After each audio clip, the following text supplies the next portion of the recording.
Okay, these are the cannons from Fort St. Louis.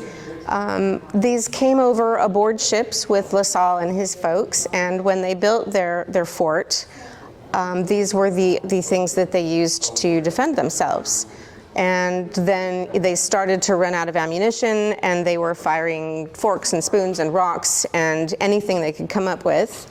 And then they ran out of that stuff, and you can see on a few of them, they've got a lot of pockmarks. They were using them as anvils because they had no longer any function as cannons.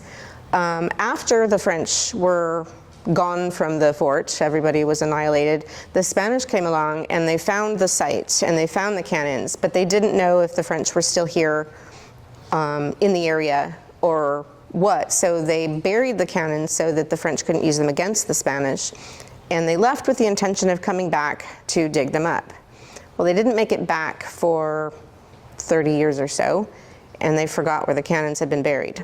So the cannons lay buried for almost 300 years until the mid-1990s when they were discovered, and they were dug up in exactly the format that we have them laid out here.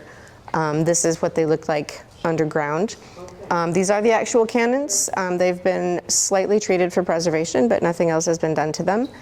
And we have one on loan to the State Museum, the Bob Bullock Museum, and the rest of them reside here with the rest of the collection from Fort St. Louis. Okay, tell me how these were discovered.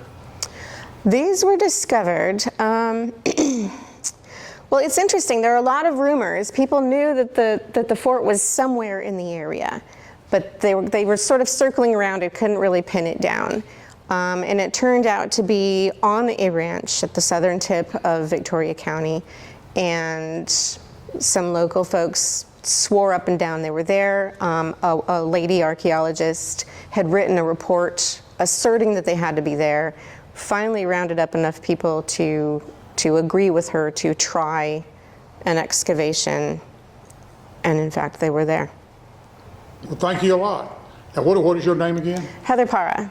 And you're with the? I'm with the Museum of the Coastal Bend. I'm the Exhibits and Collections Manager. Thank you. Sure.